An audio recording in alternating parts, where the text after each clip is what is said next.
L'humilité précède la gloire. Tu veux devenir une femme de gloire, tu dois apprendre à t'humilier et à servir les autres.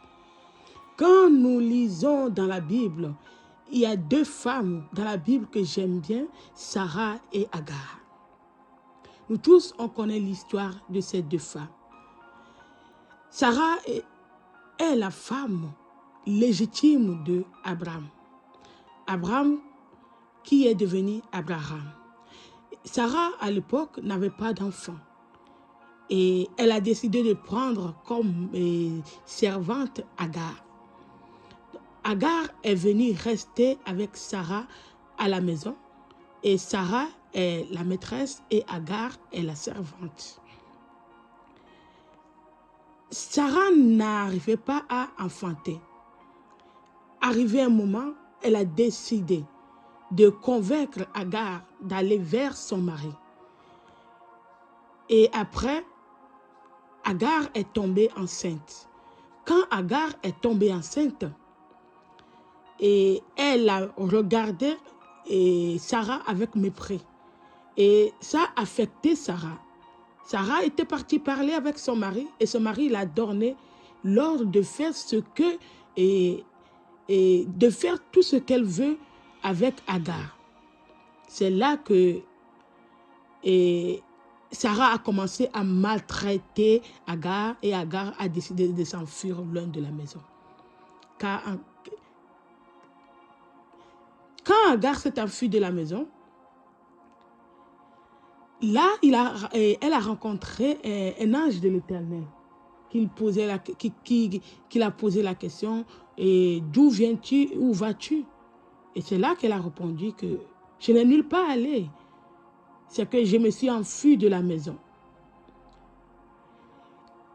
L'ange de l'Éternel dit à Agar, retourne vers ta maîtresse, retourne vers là où on t'a maltraité, retourne dans l'endroit où on t'a rejeté, méprisé.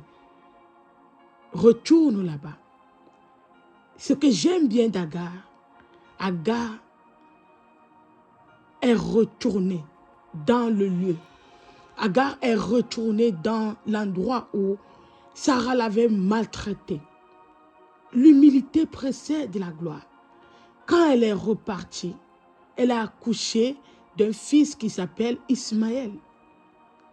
Nous tous, on connaît l'histoire d'Ismaël. Dieu a béni cet enfant. Grâce à son humilité de retourner vers sa maîtresse, elle a retrouvé sa gloire. Dieu l'a béni.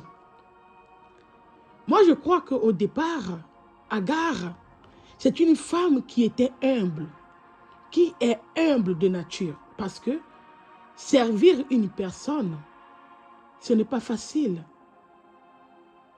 Elle est venue dans la maison pour servir. Elle servait déjà sa maîtresse. C'est une forme d'humilité. C'est une forme d'humilité. Elle servait là-bas déjà. Si tu veux la gloire dans ce monde, tu veux que Dieu te bénisse, tu veux devenir une femme de gloire, tu dois t'humilier, tu dois apprendre à t'humilier et à servir les autres. Tu dois servir les gens qui sont en dessus de toi. Tu dois servir. Parfois, tu as la force même de faire même au-delà de ces personnes. Mais Dieu te dit, Dieu veut t'apprendre l'humilité. Il te dit, je te rends humble. Sois humble. Il dit, je résiste aux orgueilleux, mais il fait grâce aux gens qui sont humbles, aux femmes qui sont humbles. Nous devons apprendre à s'humilier devant des situations. Il y a des situations parfois qui sont compliquées. Tu n'as même pas envie de le faire. Tu n'as pas envie d'aller là-bas. Mais tu es obligé de s'humilier. Tu ne t'humilies pas parce que tu n'as pas de force. Tu ne t'humilies pas parce que tu as besoin. Tu t'humilies parce que la gloire, si tu veux si tu veux avoir accès à cette gloire-là, tu dois te rabaisser. Tu dois te faire comme et une personne qui ne connaît rien. Tu dois te rabaisser. Tu dois te laisser. On marche dessus de toi. Tu dois avoir ce cœur de brisement. Tu veux aller avec Dieu. Tu veux avancer avec Dieu. Tu dois accepter le brisement. Tu dois te laisser faire. On doit te corriger. On doit te dire des choses que tu dois faire. Tu dois devenir comme ce petit enfant. L'humilité précède la gloire. L'humilité précède la gloire. Prions au nom puissant de Jésus-Christ.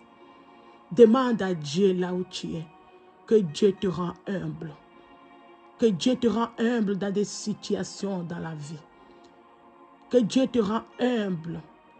Seigneur, rends-moi humble, Seigneur. Au nom puissant de Jésus-Christ. Rends-moi humble, Papa. Rends-moi humble. Seigneur, tu as dit l'humilité précède la gloire. Je veux devenir cette femme humble, Papa. Je veux devenir cette femme humble. Cette femme humble que toi, tu veux que je sois, Papa. Je veux, Papa, que tu me brises, Papa. Brise-moi, Seigneur. Utilise-moi. Utilise ma vie. Utilise mon âme. Utilise mon esprit. Utilise mon corps. Utilise-moi, Seigneur. Dis un mot pour ma vie, Seigneur. Dis un mot pour ma situation. Dis-moi un mot, Seigneur. Je me laisse entre tes mains. Je m'abandonne entre tes mains. J'abandonne ma vie de prière entre tes mains. J'abandonne mon foyer entre tes mains, Seigneur. Utilise-moi, Seigneur. Je suis qu'un enfant devant toi. Je ne suis rien devant toi, Papa. Je ne suis rien devant toi, Papa. Utilise ma voix, utilise mon cœur, utilise-moi, Seigneur, dans le nom puissant de Jésus-Christ. Amen. Amen.